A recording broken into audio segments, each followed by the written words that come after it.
कौभांड बंद करो, बंद करो, मनरेगा कौभांड बंद करो, बंद करो, मनरेगा कौभांड बंद करो, बंद करो, मनरेगा कौभांड बंद करो, बंद करो। મનરેગા કૌભાંડ મામલે કોંગ્રેસના ભાજપ સામે ગંભીર આક્ષેપ સાથે જિલ્લા કલેક્ટર કચેરી ખાતે કલેક્ટરને આવેદનપત્ર આપવામાં આવ્યું છે। નર્મદા જિલ્લામાં મનરેગા હેઠળ કથિત ગેરરીતિ અંગે કોંગ્રેસે ભાજપના કેટલાક આગેવાનો સામે ગંભીર આક્ષેપો કર્યા છે। કોંગ્રેસે સમગ્ર મામલાની નિષ્પક્ષ તપાસ કરી જવાબદારો સામે કડકમાં કડક કાર્યવાહી કરવામાં આવે તેવી માંગ કરી છે। જિલ્લા કલેક્ટર કચેરી ખાતે આવેદન આપ્યા બાદ મીડિયા સમક્ષ નર્મદા જિલ્લા કોંગ્રેસના નેતા દ્વારા ભાજપના નેતા સામે ગંભીર આક્ષેપ કર્યા છે। સાંભળો તેમના શબ્દોમાં।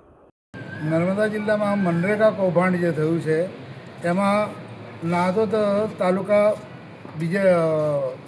બીજેપીના સંગઠન પ્રમુખ જતીનભાઈ પટેલ અને દૂધધારા ડેરીના 2 મેમ્બરો એમણે મનરેગા હેઠળ પોતાનો જોબ કાર્ડ બનાવી અને ઉચાપત કરી છે।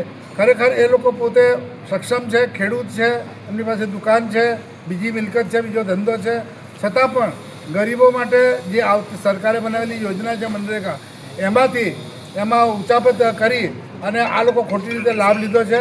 તો અમારી કલેક્ટર સાહેબને નમ્ર વિનંતી છે આની તપાસ થાય અને ખરેખર જે આરોપીઓ છે, ગુનેગારો છે, એમની અમે સજા થાય। આ એક મનરેગા કૌભાંડ જે છે એમાં ખરેખર જેટલા બી પકડાય છે બધા બીજેપીના કાર્યકરો જ છે। આના અગાઉ પણ 123 કરોડનું જે કૌભાંડ થયું હતું એમાં બચ્ચુભાઈ ખાબડના 2 દીકરાઓ એમની ધરપકડ થઈ હતી અને ત્યાર પછી આ ફરીવાર જે આવ્યું છે કૌભાંડ જાહેરમાં એમાં પણ બીજેપીના કાર્યકરો જ છે।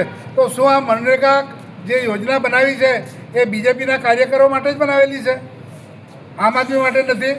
જેને લાભ મળવો જોઈએ એને લાભ મળતો નથી અને એના કાર્યકરો અને હોદ્દેદારો કૌભાંડો કરી આ પૈસાની ઉચાપત કરે છે। આના માટે કડકમાં કડક પગલાં લેવાય એવી અમારી માંગ છે।